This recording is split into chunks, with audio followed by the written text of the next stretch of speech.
রাজ্যের পরিযায়ী শ্রমিকদের ওপর বিভিন্ন রাজ্যে নির্বিচারে হেনস্থা, জুলুম ও বেআইনি গ্রেপ্তারের প্রতিবাদে এবং তাদের নিরাপত্তার দাবিতে ইন্ডিয়ান সেকুলার ফ্রন্টের রাজ্য কমিটির উদ্যোগে আজ 3 জুলাই 2025 কলকাতার ধর্মতলায় এক মিছিল ও ডেপুটেশন কর্মসূচি অনুষ্ঠিত হচ্ছে।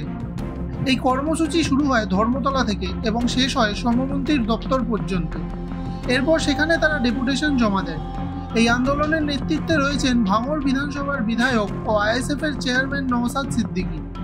আয়োজকদের পক্ষ থেকে জানানো হয়েছে, দেশের সংবিধান ও নাগরিক অধিকার রক্ষার দাবিতে এই কর্মসূচি শান্তিপূর্ণভাবে অনুষ্ঠিত হয়েছে। সেটা নিরসন হওয়া দরকার।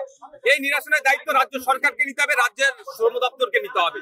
সেই জন্য আজকে ডেপুটেশন দিচ্ছে। আমাদের রাজ্যের কখনো আফরাজুল রাজস্থানে গিয়ে খুন হতে হয়েছে, কখনো কেরলে গিয়ে হেমন্ত রায়কে খুন হতে হচ্ছে, বা মহারাষ্ট্রের সোমনাথ দেবনাথকে খুন করা হচ্ছে বাঙালি বলে, বা হরিয়ানাতে সাবির মল্লিককে খুন হচ্ছে। আর কত খুন হবে? এই ধরনের অন্যায় অত্যাচার বেড়ে যাচ্ছে।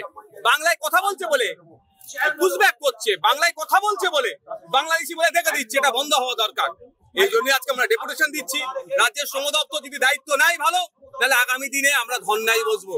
আর আজকে আক্রান্ত পরিবারের মানুষজন আসছে, আফরাজুলের পরিবার আমাদের পাশে আছে, তারা এসেছে। আফরাজুলের পরিবার এখনো বিচার পায়নি, তার জন্য আমরা লড়াই আছি। সোমনাথ দেবনাথ পরিবারের যাতে বিচার পাই, তার লড়াই আমরা আছি। পরিযায়ী বোর্ডের চেয়ারম্যান শামিনুল ইসলাম তিনি তো বলছেন যে আমরা সমস্ত রকমের সহযোগিতা করছি। ওসব গল্প শুনিয়ে লাভ হবে না। আমরা চাইছি প্রতিটা রাজ্যে একটা করে নোডাল অফিসার দেওয়া হোক এবং টোল ফ্রি নাম্বার করা হোক। কোনো পরিযায়ী শ্রমিক কোনো রাজ্যে যদি আক্রান্ত হয় বা সমস্যার সম্মুখীন হয়, টোল ফ্রি 24/7 থাকবে, সঙ্গে সঙ্গে ফোন করবে, যাতে সুরাহা হয় তার ব্যবস্থা করার জন্য আজকে আমাদের ডেপুটেশন।